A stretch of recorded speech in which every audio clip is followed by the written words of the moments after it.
तो हम लोग कल बात कर रहे थे आपका कि 437 में जब अजमानती अपराध की दशा में जमानत दी जाएगी तो शर्तें अधिरोपित की जा सकती हैं, वो भी सारे अपराधों की दशा में नहीं। वो अपराध जिनमें 7 वर्ष से अधिक का कारावास ये प्रोवाइड है, 7 वर्ष या उससे अधिक का, और या फिर मानव शरीर के विरुद्ध अपराध है, और या फिर संपत्ति के विरुद्ध अपराध है। तो कुछ कंडीशंस तो उन्होंने लेट डाउन कर दी जो इंपोज की जा सकती। वो कंडीशंस आपको बेयर देख के याद करनी चाहिए, लेकिन उसमें यह भी लिखा था कि अन्य कोई शर्त है अगर न्यायालय आपके ऊपर इंपोज करना चाहता है तो वो भी इंपोज कर सकता है। अब सवाल ये उठता है कि ये जो अन्य शर्तें हैं इनमें कौन सी शर्तें लगाई जा सकती, क्योंकि वही सोचने के दो ढंग हैं, एक सब्जेक्टिव है, दूसरा ऑब्जेक्टिव है। तो हर बात में ये बात उठेगी जब भी किसी को कोई ताकत दी जाएगी कि क्या न्यायालय इन शब्दों के प्रभाव से जो शर्त चाहे वो लगा सकता है, या फिर ऐसी शर्तें ही लगा सकता है जो युक्ति संगत प्रतीत हो। और युक्ति संगतता यह भी उसी क्राइटेरियन या उसी टेस्ट से टेस्ट होने लायक है। जो आपको युक्ति संगत लगता है वो समाज के अधिसंख्य लोगों द्वारा युक्ति संगत समझा जाएगा या नहीं, क्योंकि आपको युक्ति संगत लगता है। चोर अगर चोरी करता है तो उसे अयुक्ति संगत नहीं लगता, इसीलिए कर पाता है। उसे युक्ति संगत लगता है इसीलिए वो चोरी कर पाता है, अदरवाइज नहीं कर पाएगा।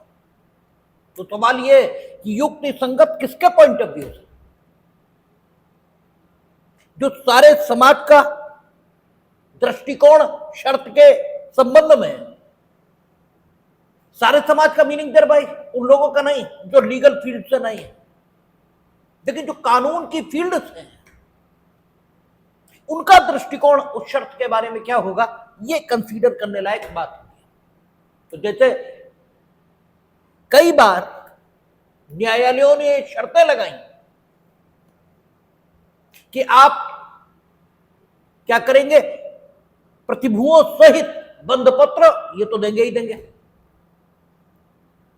साथ में 2 लाख रुपए का चेक एज अ गारंटी और जमा करेंगे।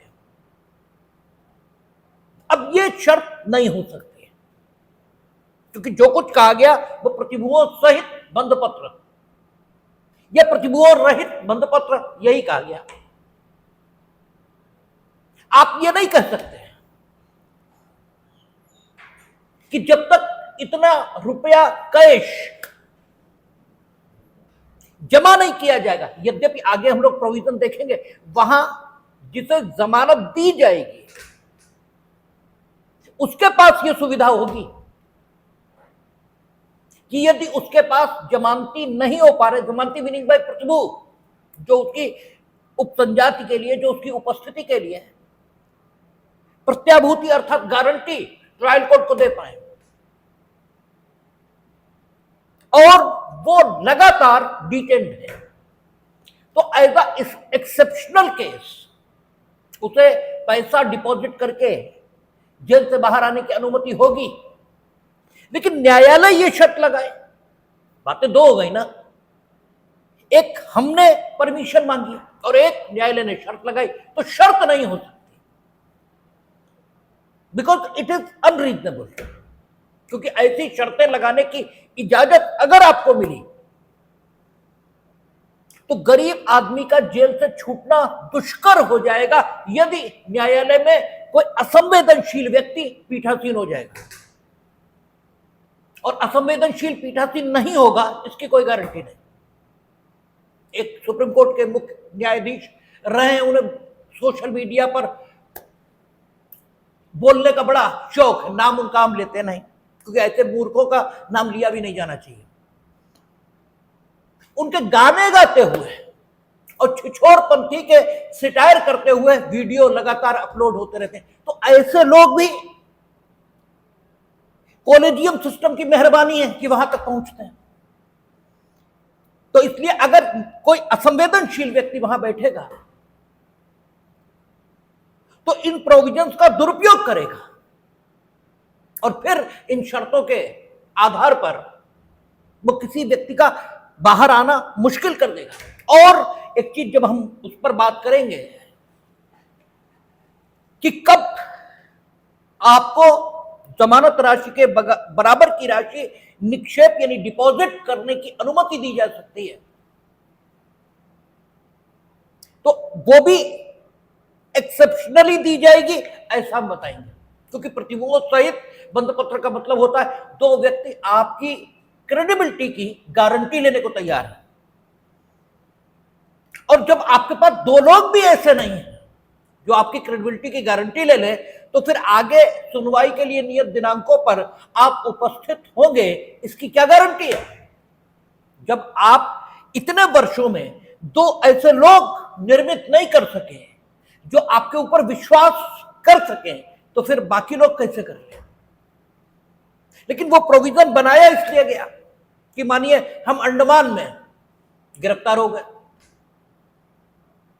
ठीक है, अब अंडमान में या कोई विदेशी यहां गिरफ्तार हो गया, भाई ठीक है, अनुच्छेद 21 सबको उपलब्ध है, तो अनुच्छेद 21 तो कहता प्राण एवं दैहिक स्वतंत्रता, इसे विधि द्वारा स्थापित प्रक्रिया के माध्यम से, ठीक है, लिया भी जा सकता है ना। तो विदेशी भी तो यहां अपराध का दोषी हो सकता है, और अगर विदेशी अपराध का दोषी है तो वो सब बात ही ठीक हो, फिर भी उसकी कोई गारंटी लेगा ही नहीं। तो प्रक्रिया में तो एक्सेप्शनल सिचुएशंस को सोचकर उपबंध किए जाएंगे, लेकिन उन उपबंधों का प्रायोगिक उपयोग करते समय जो प्रयोग करता है या जो उपयोग करता है उसे कॉन्शियस रहने की जरूरत होगी, और उसे कॉन्शियस रहना चाहिए। तो ये जो अन्य शर्तें लगाने की बात है, इनके संबंध में माननीय उच्चतम न्यायालय का जो मैंडेट है, जो उनका मत है, वो ये है कि अन्य शर्तें ऐसी नहीं हो सकती हैं जो अयुक्ति संगत प्रतीत होती हो। इस प्रकार की कोई शर्त लगी है तो वो इलीगल मानी जा सकती है। असंवैधानिक तो नहीं कह सकते क्योंकि संविधान का इससे ताल्लुक ही नहीं है, वो इलीगल यानी अवैध मानी जा सकती है। और कौन सी मानी जाएगी ये सब्जेक्टिव कंसीडरेशन का विषय है। जब पर्टिकुलर शर्त लगा दी जाएगी तब ये देखा जाएगा कि ऑब्जेक्टिवली वो शर्त उस संदर्भ में युक्ति संगत मानी जा सकती है या नहीं मानी जा सकती, ठीक है ना। तो शर्तें लग सकती हैं कहां? 437(3) में, क्योंकि लास्ट में उसने लिखा कि और न्याय के हित में ऐसी अन्य शर्तें हैं जिन्हें वह ठीक समझे भी अधिरोपित कर सकेगा। भी का मतलब हो गया in addition of that which is write down by the legislature in the former part of the section, ठीक है, भी अधिरोपित कर सकेगा। अब 437(4) देखें, कहता है उपधारा 1 या उपधारा 2 के अधीन जमानत पर किसी व्यक्ति को छोड़ने वाला अधिकारी या न्यायालय ऐसे करने के अपने कारणों या विशेष कारणों का उल्लेख करेगा, क्योंकि अजमानती you are going to grant the bail in case of a non bailable offence, that is why it is needed by the legislature that you must mention those reasons or those special reasons, ठीक है, जिनके कारण से you are feeling that the grant of bail is fit in this particular case। आपको क्यों लगता है? इसका मतलब यह हो गया कि वो बात जो आपसे कही गई थी कि स्त्री, रोगी, शिथिलांग या 16 वर्ष से कम आयु का व्यक्ति, उसे भी आप ऐसे मामले में जो मृत्यु या आजीवन कारावास से दंडनीय है और जिसमें अभियोग के समर्थन में युक्ति संगत प्रतीत होने वाले आधार मौजूद हैं, बेल दे रहे हैं। तो क्यों दे रहे हैं? Why? It means it is not a general rule, ये सामान्य नियम नहीं है कि स्त्री है, रोगी है, शिथिलांग है,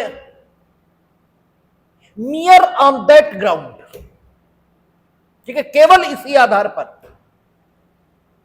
आपको बेल मिल जाए, नो।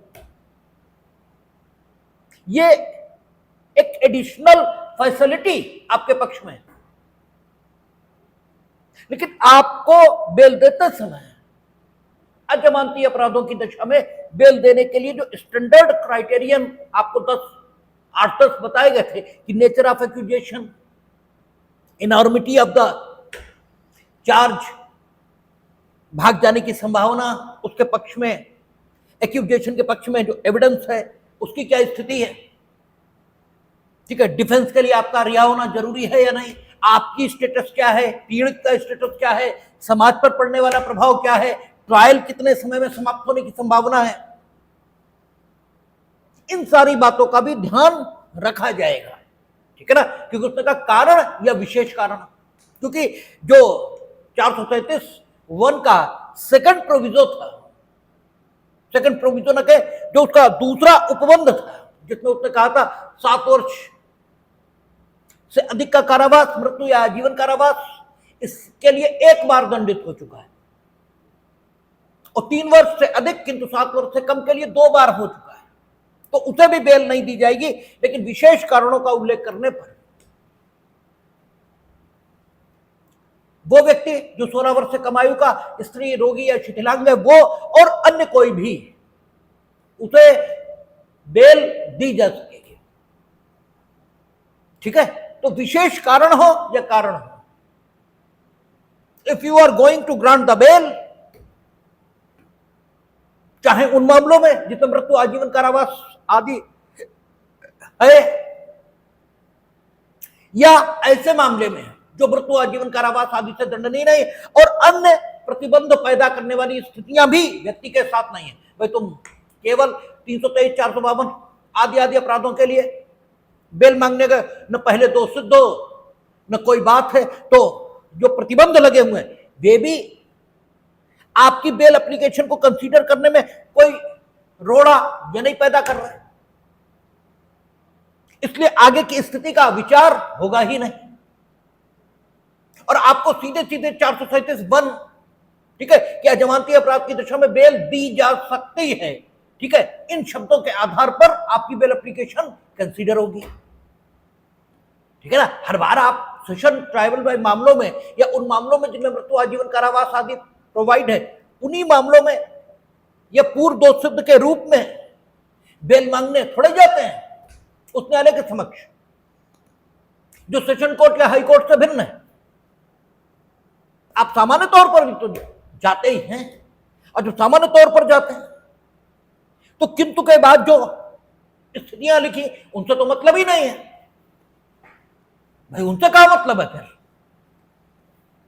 437 सबसेक्शन 1 में किंतु के बाद जो कुछ लिखा है, चाहे वो परंतुक हो और चाहे वो सबसेक्शन 1 या 2 वो जो है उसमें हो, उससे कोई लेना देना नहीं,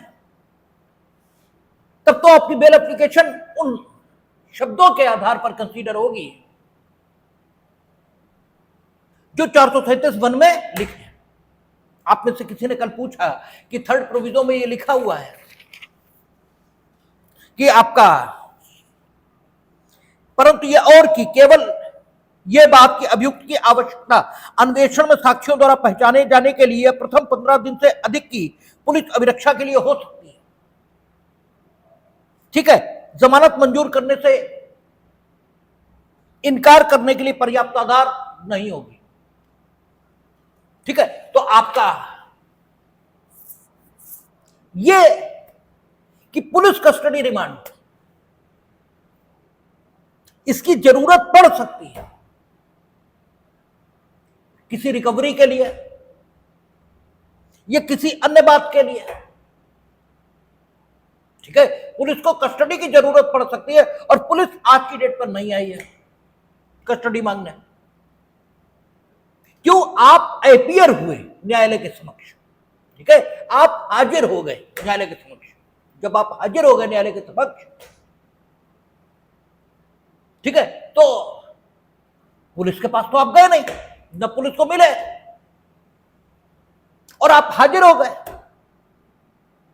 पुलिस, वो न्यायालय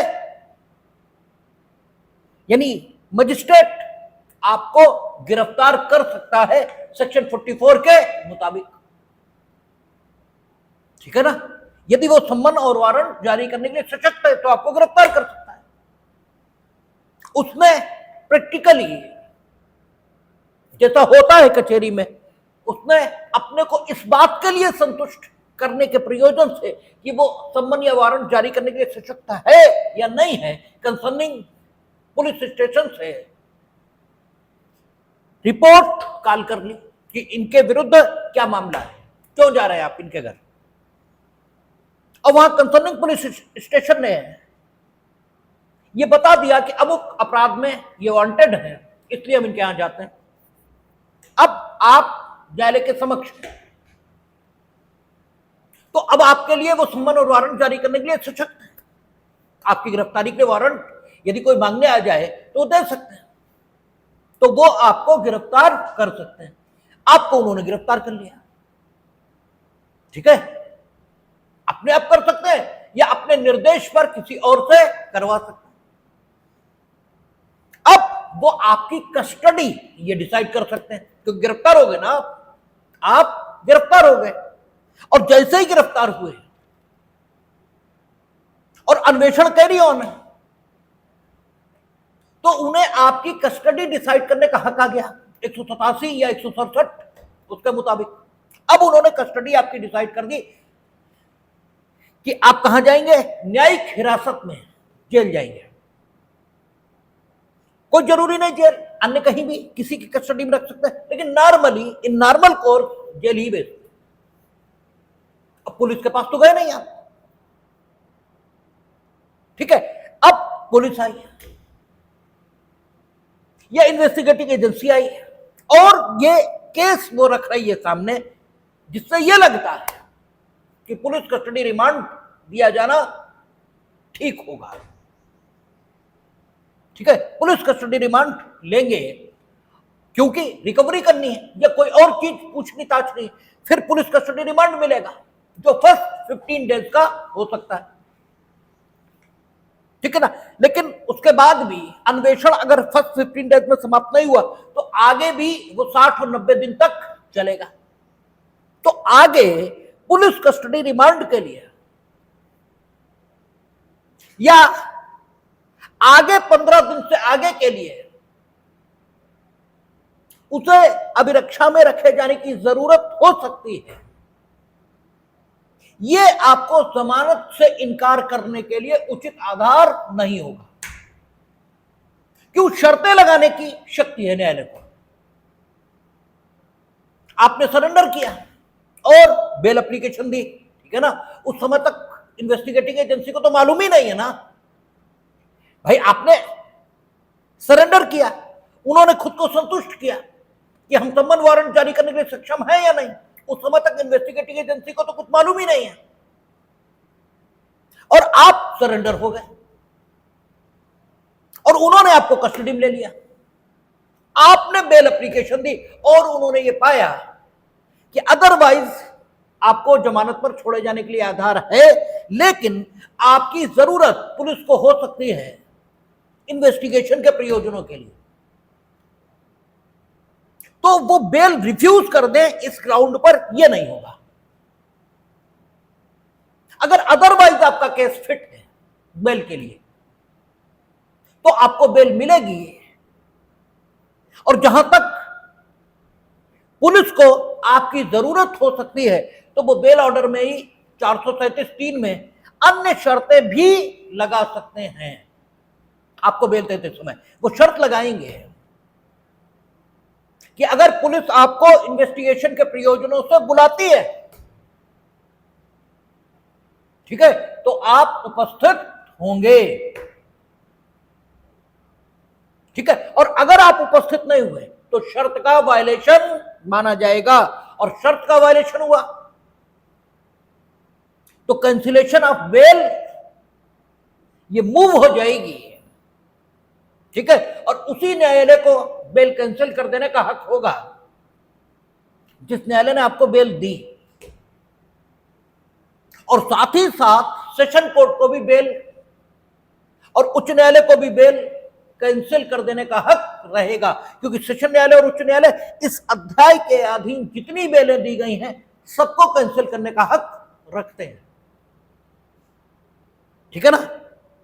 लेकिन बेल, ठीक है, और जो कुछ 438 में जिसे आप अग्रिम जमानत कहते हो वो नहीं, क्योंकि जब हम अग्रिम जमानत पर बात करने की शुरुआत करेंगे तो आप देखेंगे ये शब्द ही गलत है, उसे अग्रिम जमानत कहा ही नहीं जा सकता। ये आपने अपने मन से शब्द प्रयोग प्रारंभ कर दिया और ये शब्द प्रयोग इतना लोकप्रिय हो गया कि अब सुप्रीम कोर्ट, हाई कोर्ट और सारे लोग उस शब्द प्रयोग को करने लगे। ये ठीक वैसे ही है जैसे पक्षद्रोही साक्षी, ये है ही नहीं एविडेंस एक्ट में। एविडेंस एक्ट में पक्षद्रोही होस्टाइल विटनेस नाम की कोई चीज नहीं है।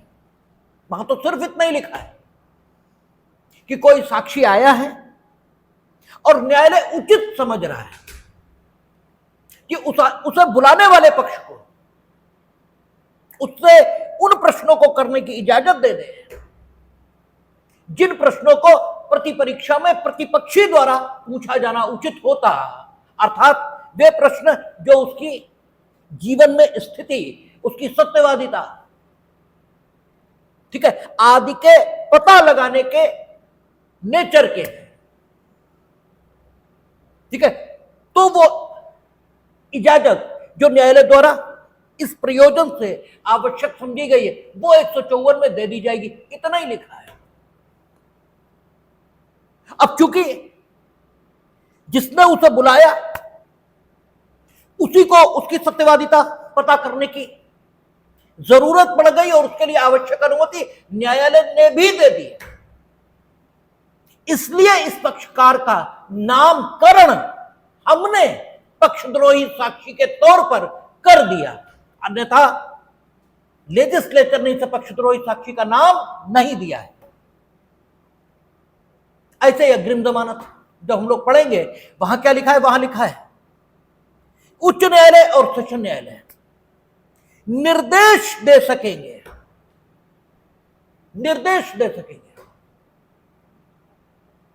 कि अगर वो व्यक्ति जिसके पक्ष में यह निर्देश है गिरफ्तार किया जाता है तो उसे जमानत पर छोड़ दिया जाए। ये बात ही अलग हो गई, ये निर्देश,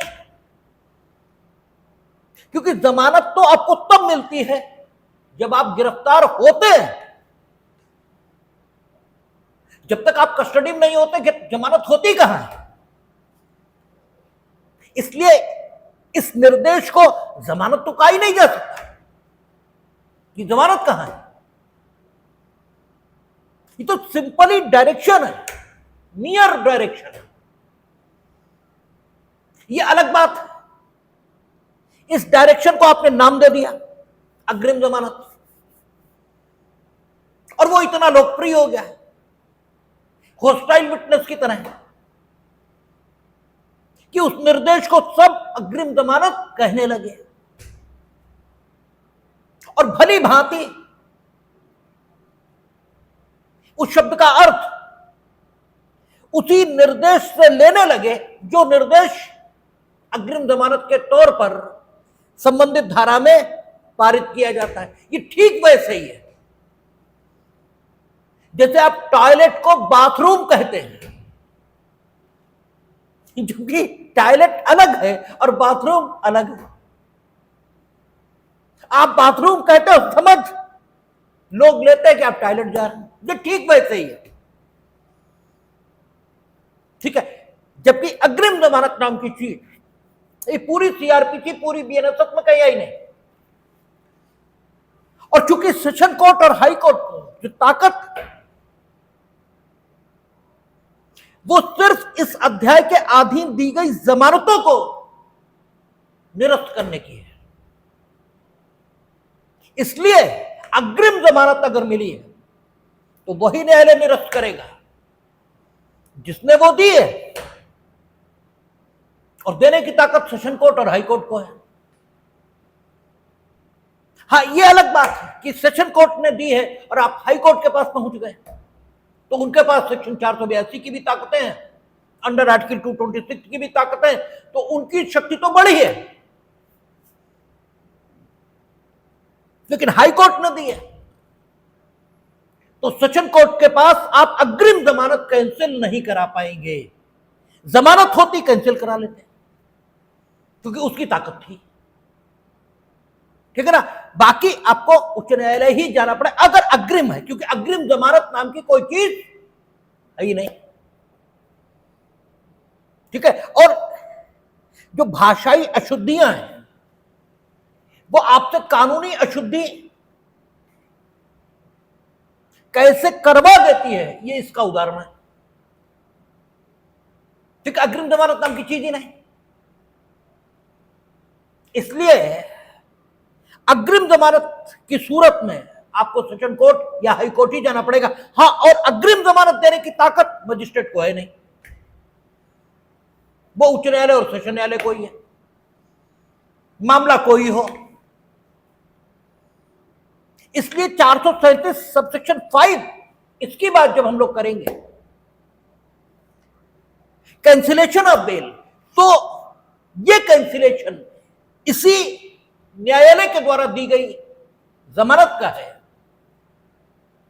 जो उच्च न्यायालय या सेशन न्यायालय से भिन्न न्यायालय है और जिसने स्वयं अजमानती अपराध की दिशा में किसी को जमानत दी है, उसे कैंसिल कर देने की जो इसी ने दी है, उसे कैंसिल करने की ताकत इसे भी है। सेशन कोर्ट और हाई कोर्ट को किसी ने दी है कैंसिल करने की ताकत है, और इसे इसी ने दी है तो कैंसिल करने की ताकत है। इवन पुलिस ऑफिसर यानी जो थाने का भार साधक अधिकारी है उसने भी दी है, तो भी इस न्यायालय को जमानत खारिज कैंसिल करने का हक नहीं है।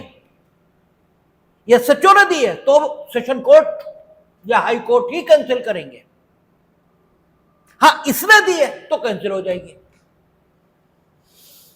तो इसलिए वहां परंतुक में लिखा है कि पुलिस अभिरक्षा की जरूरत हो सकती है, यह जमानत को न देने का आधार नहीं हो सकता, क्योंकि हम कंडीशन लगा सकते हैं 437(3) में, और कंडीशन का अपालन होने पर आपकी बेल निरस्त भी कर सकते हैं। उसके लिए हमें सेशन कोर्ट या हाई कोर्ट नहीं जाना है, हम ही कर देंगे 437 सबसेक्शन 5 में। और ये सचो ने आपको दिए तो उसने अपने काम कर ही लिए होंगे, जो कुछ उसे जरूरत होगा तभी उसने दी होगी, ये उपधारित करने लायक बात है। ठीक है, तो फिर ये जमानत के लिए इनकार करने के लिए कोई आधार होगा, ये बात ये सचो के साथ जोड़कर देखने की कोई जरूरत ही नहीं। ठीक है ना, तो 437 subsection 5, then the bail could be cancelled. ठीक है, ये कहता है यदि कोई न्यायालय, उसने कहा यदि कोई न्यायालय, एक एक शब्द पर ध्यान देते हैं हमेशा। कभी भी आपके मनों में जो सवाल उठते हैं उनके उत्तर यहां न हो, यह असंभव है। बस केवल बात इतनी होती है, आपने उत्तर ढूंढने की कोशिश ही नहीं की, आपने सेक्शन को ठीक से देखा ही नहीं, आपने सेक्शन को ठीक से पढ़ा ही नहीं, बात सिर्फ इतनी होती है। हमसे एक बार प्रियम पूछ रहे थे कि ये सच्चो जो बेल देगा वो मजिस्ट्रेट कैंसिल कर सकता है या नहीं? पूछने की जरूरत नहीं थी। अगर 437 सब सेक्शन 5 पढ़ा होता, हमसे पूछने की जरूरत ही नहीं है। क्या लिखता है? यदि कोई न्यायालय जिसने किसी व्यक्ति को उपधारा 1 या उपधारा 2 के अधीन जमानत पर छोड़ा है, ऐसा करना आवश्यक समझता है, तो ऐसे व्यक्ति को गिरफ्तार करने का निर्देश दे सकता है और अभिरक्षा के लिए सुपुर्द कर सकता है। यदि ऐसा न्यायालय जिसने धारा 1 या उपधारा 2 में किसी व्यक्ति को जमानत पर छोड़ा है, तो इसका मतलब यह सचो ने अगर छोड़ा है तो यह कैसे कर देंगे? यह सचो ने छोड़ा है और दो ही लोग यहां छोड़ सकते हैं, या तो ये स्वयं छोड़ सकते हैं या ये सचो छोड़ सकता है। ये सचो ने इन case of non bailable offence, ठीक है, किसी को जमानत पर छोड़ा है तो ये उसकी जमानत कैंसिल नहीं कर सकते, ठीक है ना? तो नहीं कर पाएंगे ये। क्यों? क्योंकि जरूरत नहीं, और अगर जरूरत पड़ जाए तो you must move before the court of session. ऐसा नहीं है कि फिर उसकी जमानत, एक तो हम लोगों में सबसे बड़ी दिक्कत यह है, जैसे कहो ये नहीं कर सकते, वैसे पता नहीं क्यों हम लोग समझ लेते हैं कि कोई नहीं कर सकता। अरे भाई, ये थोड़ी कहा कोई नहीं कर सकता, ये जमानत कैंसिल ही नहीं हो सकती, ये थोड़ी कहा है। ये नहीं कर सकते, सिर्फ इतना कहा है। लेकिन ज्यादा सुनना, ज्यादा करना, ये पता नहीं क्यों हम लोगों की आदतों में होता है। वो तो सिर्फ इतना ही कहा कि यदि कोई न्यायालय जिसने इस धारा की उपधारा 1 या 2 में जमानत दी है, आवश्यक समझता है, तो ऐसे व्यक्ति को गिरफ्तार करने का निर्देश दे सकता है और अभिरक्षा के सुपुर्द कर सकता है। तो उसका मतलब यह हुआ कि इनने नहीं दी है, क्योंकि जो लिखा है वो भी पढ़ते हैं और जो नहीं लिखा है वो भी लिखा है, ऐसा इंप्लाइडली मानते हैं। तो इसका मतलब यह निकला कि अगर इन्होंने नहीं दी तो ये भले ही उसे निरस्त करना आवश्यक समझे तो भी नहीं करेंगे। तब आपको कहां जाना है? कोर्ट ऑफ सेशन या उच्च न्यायालय, वहीं होगा, उससे पहले नहीं होगा, ठीक है? तो कैंसिलेशन, अच्छा कैंसिलेशन कब होगा, ये भी तो सवाल है। जैसे उच्च न्यायालय, सेशन न्यायालय के पास आप पहुंच गए तो क्या कैंसिल हो ही जाएंगे? नहीं, कोई आवश्यक नहीं कैंसिल हो जाए। अच्छा, कैंसिलेशन के लिए कौन जा सकता है? जैसे है ना कि आपका दंडादेश में वृद्धि के लिए स्टेट ही जा सकती है, ठीक है? दंडादेश में वृद्धि की अपील अगर प्रस्तुत करनी है तो सिर्फ स्टेट। यहां ऐसा कुछ कहा नहीं। और नॉर्मली जो नॉर्मल प्रोसिक्यूशन है वो स्टेट ही कंडक्ट करती है, ठीक है? Normally, exceptionally by the way of complaint you can also launch the criminal prosecution, but normally it has been launched by the state. तो सवाल यह है, if you want to get cancelled the bail,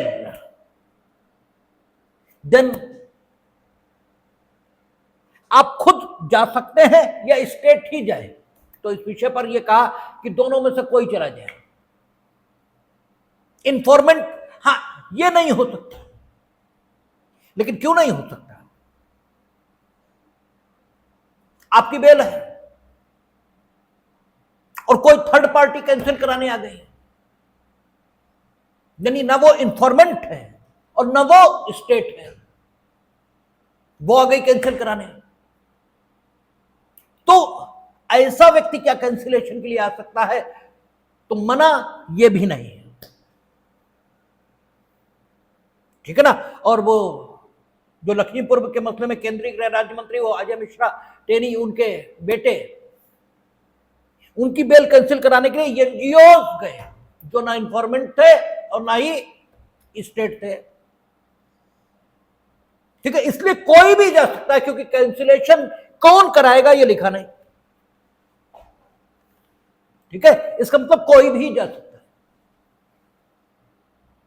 cancellation कब करना चाहिए, ये भी जहां भी कैंसिलेशन की ताकतें दी गई, चाहे 437(5) या 480(5) हो, या आपका 483 सबसेक्शन 2 या 439 सबसेक्शन 2 हो, कहीं भी ये नहीं बताया कब कैंसिल करना चाहिए। लेकिन हमेशा जब कुछ ना बताया गया हो तो कानून का उद्देश्य क्या है, उसके मुताबिक कैंसिलेशन के आधार या किसी भी बात को करने के आधार ये निश्चित किए जाने चाहिए। भाई कैंसिलेशन कब, ये तय करना है। तो बेल दी क्यों थी, ये देखना पड़ेगा। बेल आपको दी थी, आप अपना बचाव तैयार करेंगे, वो आप अपना बचाव बेहतर ढंग से करेंगे, ठीक है, और उसकी तैयारी बेहतर ढंग से करेंगे। इस संभावना के मद्देनजर कि आप निर्दोष भी हो सकते हैं, ट्रायल में लंबा समय लगेगा,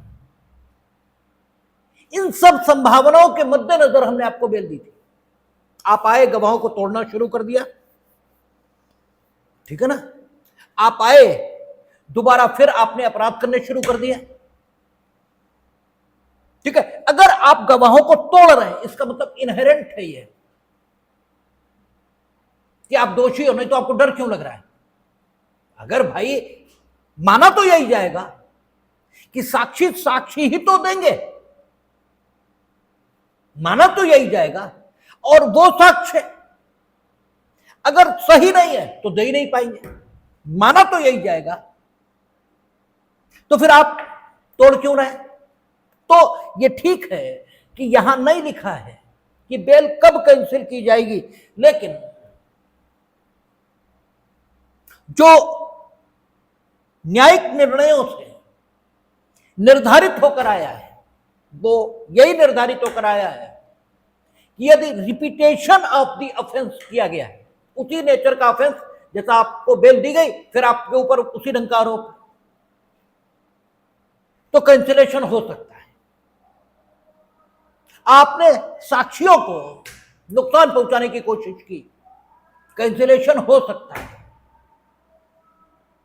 आपने विचारण को किसी भी ढंग से बाधित करने की कोशिश की, इसीलिए वहां कहते हैं कि क्रॉस एग्जामिनेशन अगर नहीं करोगे आज, उठा के बेल कैंसिल करेंगे,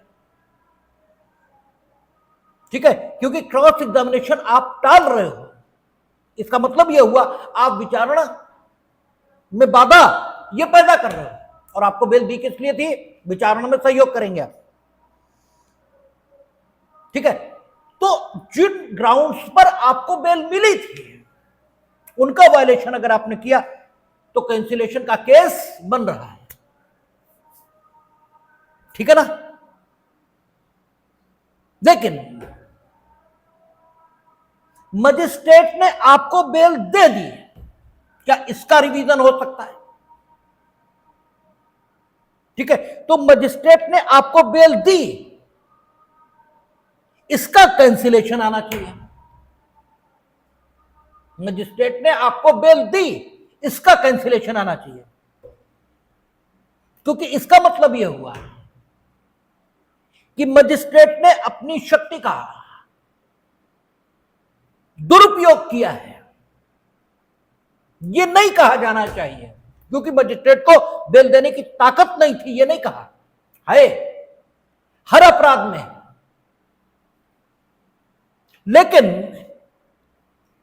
बेल देने के लिए जो कंसीडरेशंस हैं उनको प्रॉपरली कंसीडर किए बिना उसने बेल दे दी, तो फिर ये कैंसिलेशन का केस बन रहा है, ठीक है ना।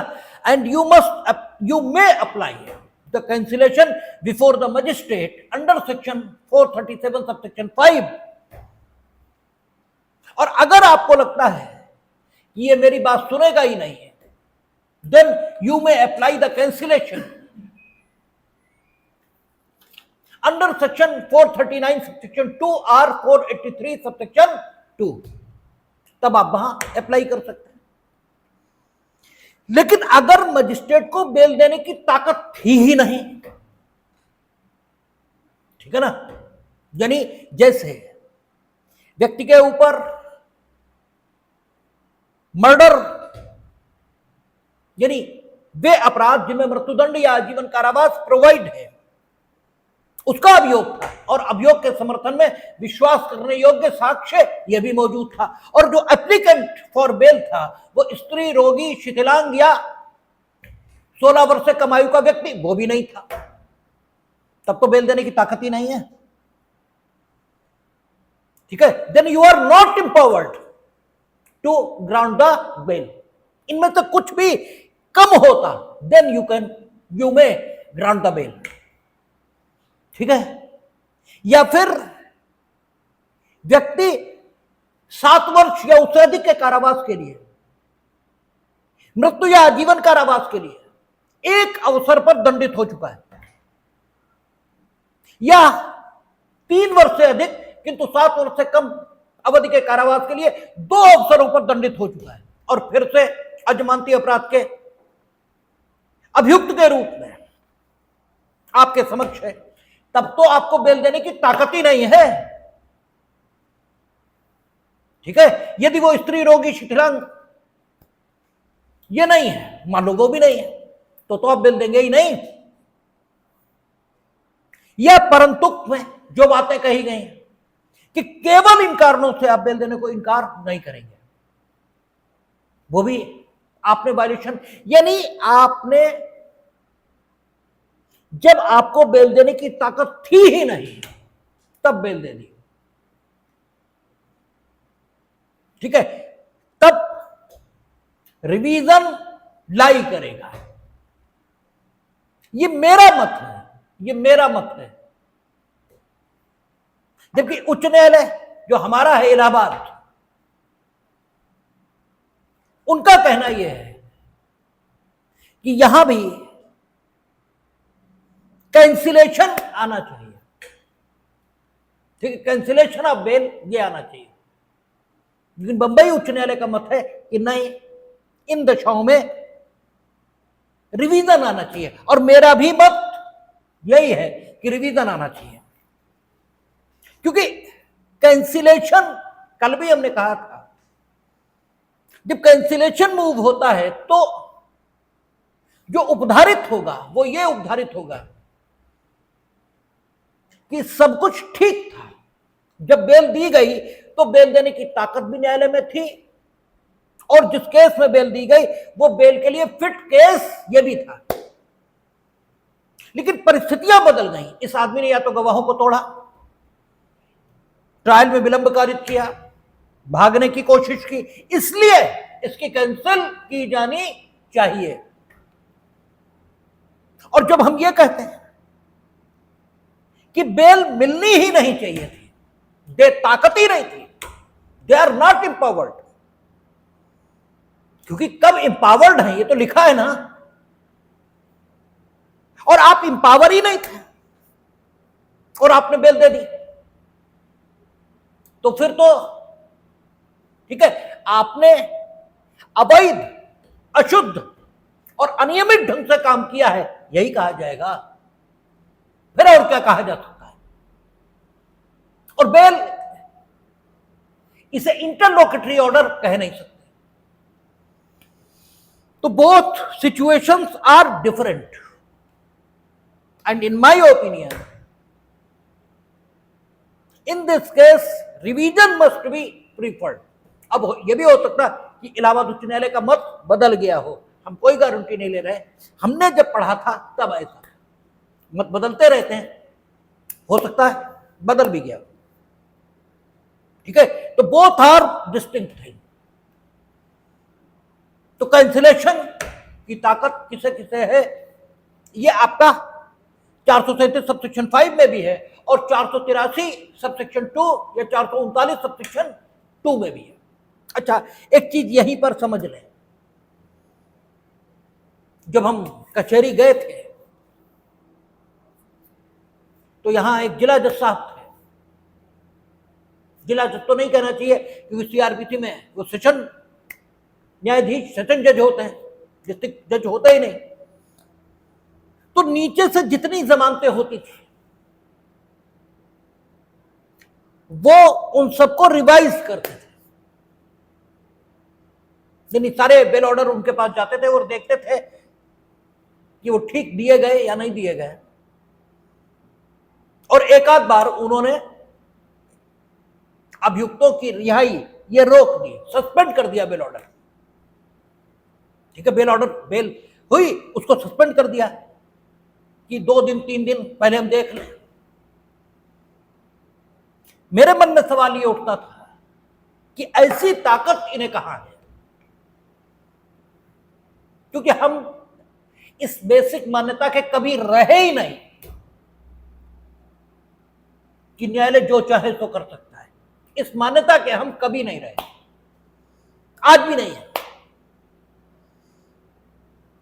तो उत्तर मिलता ही नहीं था, क्योंकि दिमाग भी उस समय इतना न मैच्योर था, न फर्टाइल था। और कचहरियों की तो हाल सबको मालूम ही है, वहां तो 95% यही बताता है अदालत जो चाहे तो कर दे। और बाकी समाज की हालत आप जानते ही हैं, कॉलेजेस में पूछो तो वो बता देते हैं अरे जो लिखा है वो चलता थोड़ी है। तो एक दिक्कत रहती थी सामने, लेकिन हमारा मन ये सब कुछ कभी नहीं मानता था। तो जब बड़े हुए, धीमे धीमे मैच्योर हुए और चीजों को देखने की आदत पड़ी, तो 483 सबसेक्शन 2 में सुप्रीम कोर्ट ने यह कहा कि जब बड़ा काम करने की आपको आदत है, और यह विभिन्न संदर्भों में आपको हमने अन्य विषयों में बताया भी है कि जब आपको डंडा मारने की ताकत किसी को है तो थप्पड़ मारने की है, ये तो है ही है। तो जब बेल कैंसिल करने की ताकत है तो निलंबित कर देने की भी ताकत उस अथॉरिटी को मानी ही जाएगी जिसे कैंसिल तक कर देने की ताकत है। इसलिए सस्पेंशन भी वो कर सकते हैं, सेशन कोर्ट और हाई कोर्ट ऐसा माना गया। ठीक है, तो जब 483 सबसेक्शन 2 पढ़ेंगे तो देख लेंगे एक बार और, लेकिन फिलहाल 437 सबसेक्शन 5 ये 480 सबसेक्शन 5 ये भी कैंसिलेशन की ताकत दे रही है, और उसी न्यायालय को दे रही जिसने बेल दी। लेकिन ये ताकत न्यायालय द्वारा तभी उपयोग होगी जबकि न्यायालय ने स्वयं बेल दी हो। इवन ये सच्चों ने भी दी है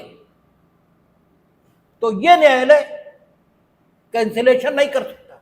अब आप कहेंगे क्योंकि आपकी आदत छोटे और बड़े करके सोचने की है, ठीक है, इसलिए आपके मन में फिर ये सवाल आ जाएगा कि तो क्या यह सच्चो बड़ा है, न्यायालय छोटा है, क्यों यह सच्चो द्वारा दी गई बेल कैंसिल नहीं कर सकता, खुद की दी हुई कैंसिल कर सकता। सवाल बड़े छोटे का कभी नहीं होता। बेल ये कॉन्स्टिट्यूशन ऑफ इंडिया के द्वारा जिन मूल्यों की स्थापना हुई उनसे संगतता बनाए रखने वाला आदेश है। आखिर यह सच्चो झूठा ही है, हम ये क्यों मान लें? वो झूठी बोल रहा, ये हम क्यों मान लें? और जो न्यायालय में जो बैठे हैं ये साहब भगवान विष्णु के अवतार हैं, ये हम कैसे मान लें? बनेंगे तो आप ही, और आप कितने चोर हैं ये खुद से जरा पूछिए, कभी दिल पे हाथ रखिए। अगर आप सेलेक्ट हो जाएं तो आप ही तो होंगे जो 437 सब सेक्शन 5 की शक्ति का इस्तेमाल कर रहे हैं, और आप कितने बेहतर हैं ये खुद से पूछिए। और आप में से सब एक दो की बात नहीं करते, क्योंकि जब सब कहा जाता तो एक दो एक्सेप्शन छोड़ दिए जाते। अगर सब इंस्पेक्टर की नौकरी मिले ना तो दौड़ते हुए जाओगे, दौड़ते हुए, हो सकता गिर भी पड़ो ठोकर खा के, लेकिन दौड़ते हुए जाओगे, ठीक है। और मुंसिफी मिले तो भी दौड़ते हुए जाओगे। तो आप तो बेरोजगार युवक हो, नौकरी की तलाश में हो, लेखपाली मिल जाए तो ठीक, बीटीसी के मास्टर हो जाओ तो ठीक, दरोगा बन जाओ तो ठीक, मजिस्ट्रेट बन जाओ तो ठीक। तो आपके जो चरित्र हैं वो केवल कुर्सी पर बैठने के कारण बदल जाएंगे, ऐसा तो नहीं है। तो भाई एसएचओ गलत बेल देगा ये क्यों मान लिया जाए? वो भी ठीक ही देगा, और आप कैंसिल करना चाहते हैं, ठीक है, तो आपको क्यों दे कैंसिल करने का हक? उसने शर्तें लगाई हैं, सारी चीजें हैं, आपसे जो सुपीरियर है उसे क्यों ना दे? तो जो आपसे सुपीरियर है सेशन कोर्ट को है हक, आपको नहीं है, क्योंकि आप तो ये भी कर सकते हैं, बोले अच्छा हमसे नहीं लोगे, ये भी तो एक एरोगेंसी पाई जाती है कि अच्छा ये सचो देंगे तुम्हें बेल, लो हम कैंसिल किए देते हैं, ठीक है, तुम ये सचो लेके आओगे, लो रिजेक्ट, जेल जाओ, अब दोबारा मांगो। अच्छा एक चीज और यहीं पर आ गई कि कितनी बार बेल मांगी जा सकती है? अनंत बार मांगी जा सकती है, अनंत बार, जितनी बार चाहो मांगो, ठीक है, क्योंकि ये नहीं लिखा है कितनी बार बेल मांगी जा सकती है। लेकिन हमने आपसे कहा था कि सीआरपीसी में अभिव्यक्त रूप से रेस जुडिकेटा भले ही ना हो, लेकिन पब्लिक पॉलिसी का अंग माना जाता है रेस जुडिकेटा, और उस रूप में ये क्रिमिनल कार्रवाइयों को भी लागू हो जाता है। जब हम लोग पढ़ेंगे सीपीसी तो इस इशू को स्पेशली इस पर बात करेंगे। इधर सिर्फ एक लाइन में इस सिद्धांत को बोले देते हैं। तो चूंकि रेस जुडिकेटा लागू होता है, आपने एक बार कहा कि साक्ष्य इस लायक नहीं है कि हमें अजमानती अपराध का दोषी माना जाए, न्यायालय ने आपकी बात नहीं मानी, अब इस इशू पर रेस जुडिकेटा लागू हो जाएगा। यानी आप दोबारा अगर बेल एप्लीकेशन लाते हो तो ये इशू नहीं उठाओगे, अन्य कोई आधार आपके पास हो उस आधार पर आप मांगो, ठीक है, नहीं है तो नहीं मांगोगे। और इसीलिए जब सेकंड बेल एप्लीकेशन वहां लगाई जाती है तो जो लोक अभियोजक होता है, यानी हम भी, सिर्फ एक लाइन बोलते हैं, सर इनकी पूरी बेल एप्लीकेशन में जो इनकी फर्स्ट बेल एप्लीकेशन है उससे एडिशनल एक भी ग्राउंड नहीं लिया गया है। और जब एक भी नहीं लिया गया तो इसका मतलब पहली तो रिजेक्ट हो चुकी है ना, तो अब आप उन्हीं ग्राउंड्स पर दोबारा बेल नहीं मांगे, आप सेकंड फ्रेश लाएं, उस पर मांगे, मना नहीं है, लेकिन फ्रेश ग्राउंड होना चाहिए, ठीक है ना। तो ये सचो ने बेल दी, आप इसलिए भी कैंसिल कर सकते हैं कि अच्छा हमसे नहीं मांगी तो मजा चखाते हैं अभी तुम्हें, और आपने उठाई कैंसिल कर दी, तो ये कोई अच्छी स्थिति नहीं होगी। इसलिए यहां रखा गया कि आप स्वयं जो बेल दिए हैं वही कैंसिल करेंगे, ये सचो की नहीं, ठीक है। तो ये 437 सब सेक्शन 5 और 6 और 7 ये आपको पहले ही बताई जा चुकी हैं 436 के साथ, ठीक है ना। इसलिए अब बात करेंगे हम लोग 437A, जो अब कितनी हो गई 481। और आपसे कहा था जब हम लोग अपील पढ़ा रहे थे, अपील पर बात कर रहे थे,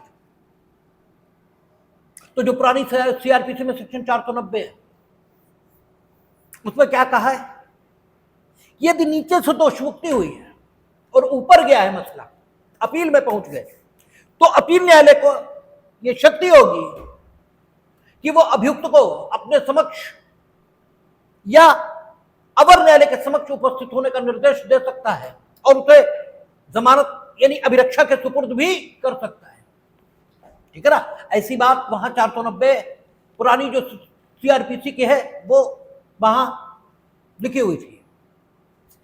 तो हमने उस समय भी कहा था कि अगर नीचे से दोष मुक्ति हुई है तो अभियुक्त अब किसी के अभिरक्षा में नहीं है। आपने अपील फाइल कर दी तो इससे उसकी दोष मुक्ति का तथ्य खतरे में नहीं आया जब तक उसकी दोष मुक्ति अपास्त ना हो जाए, वो दोष मुक्त है, ठीक है ना। उससे पहले वो दोषसिद्ध नहीं है। दोष मुक्ति उसकी अपास्त होगी या नहीं, ये भविष्य का प्रश्न है। लेकिन जब भी अपास्त यदि हो गई तो वो मिलेगा, इसकी क्या गारंटी है? वो दोष मुक्त हो चुका है। अमेरिका चला जाएगा, घाना चला जाएगा, मिलेगा ही नहीं। तुम कर लेना दोष मुक्ति के विरुद्ध अपील और करा लेना उसे कन्विक्शन, वो मिलेगा ही नहीं। तो इस सिचुएशन से इफेक्टिवली निपटने के लिए पहले क्या होता था, जब अपील प्रस्तुत हुई तो वो निर्देश देते थे, लेकिन दोष मुक्ति के विरुद्ध अपील प्रस्तुत करने के लिए समय सीमा है, ठीक है। स्टेट दोष मुक्ति के विरुद्ध 60 दिन 90 दिन में जाएगी और प्राइवेट पर्सन शायद 30 दिन या कितना जितना भी हो उतने दिन में जाएगा, ठीक है, दोष मुक्ति के विरुद्ध। अब सवाल यह है, जिस दिन दोष मुक्ति हुई वो तो उसी दिन दोष मुक्त है, और अपील फाइल होगी या तो 30 दिन, कम से कम 20 दिन बाद तो होगी ही होगी। अरे 2 दिन बाद तो होगी ही होगी। उतना टिकट करा रखे, अगले ही दिन बैठा वो अमेरिका, ठीक। अब आप कर क्या लेंगे उसका? अब तुम चलाते रहो अपील अपनी। विजय माल्या को तो लाने में पसीने छूट रहे हैं, कहां से लाएंगे? तो इस सेक्शन से, ठीक है, इस सेक्शन की अनुपस्थिति में वो जो सेक्शन पहले था 490, वो इफेक्टिवली डील नहीं कर सकता था, क्योंकि जब अपील फाइल होगी तब आप निर्देश देंगे ना, और अपील फाइल होने और जजमेंट के बीच में जो समय है, इस बीच तो अभियुक्त कहीं भी चला जाएगा और तुम कर क्या लोगे? और फिर अगर वो चला ही गया तो 490 सेक्शन ये तो फ्यूटाइल हो गया। तुम किसे निर्देश दोगे कि लोअर कोर्ट में सरेंडर हो, बेल लो, फलाना हो, डिमाका, किसके लिए करोगे भाई? बेकार हो जाता। इसलिए 437 ए लाया गया, जो अब वर्तमान में 481 हो गया। क्या कहता है? जिस दिन आप दोष मुक्त हुए और जब तक अपील फाइल होगी,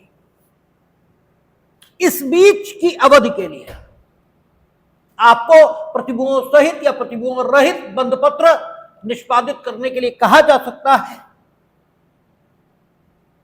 ठीक है। और अगर अपील फाइल हुई, ठीक है, तो फिर आपसे फिर तो 490 में वो कह ही सकते हैं कि फ्रेश बेल बॉन्ड दीजिए, और चाहे आपके यही मान ले जो स्थिति रहे, और नई फाइल हुई तो 6 महीने बाद ये बेल बॉन्ड स्वतः निरस्त मान लिए जाएंगे। ये जो कमी थी उसको पूरा किया गया 437 से या 481 से। कहता है अभियुक्त को अगले अपील न्यायालय के समक्ष उपसंजात होने की अपेक्षा के लिए जमानत, विचारण के समाप्त होने से पूर्व और अपील के निपटान से पूर्व यथास्थिति अपराध का विचारण करने वाला न्यायालय या अपील न्यायालय अभियुक्त से यह अपेक्षा कर सकेगा कि जब ऐसा न्यायालय संबंधित न्यायालय के निर्णय के विरुद्ध फाइल की गई किसी अपील या याचिका की बाबत सूचना जारी करे तो वह उच्चतर न्यायालय के समक्ष उपसंजात होने के लिए प्रतिभूओं सहित जमानत पत्र निष्पादित करे, और ऐसे बंद पत्र 6 मास तक प्रभावी रहेंगे। यानी अगर अपील भी प्रस्तुत हुई है और अपील न्यायालय से आगे और अपील हो सकती है, जैसे वहां लिखा है सेशन न्यायालय ने पुनरीक्षण में जो पारित किया है उसके अगेंस्ट स्टेट जा सकती है, ठीक है ना, अपील में। और दोष मुक्ति के विरुद्ध स्टेट को हक है, वो किसी भी मामले में अपील में जा सकते हैं। तो अपील न्यायालय भी आपसे ये प्रतिभूओं सहित या प्रतिभूओं रहित बंद पत्र निष्पादित करने के लिए कह सकता है, क्योंकि उच्चतर न्यायालय में आपके विरुद्ध कार्यवाही अभी की जा सकती है। यदि ऐसी स्थिति है तो अपील न्यायालय भी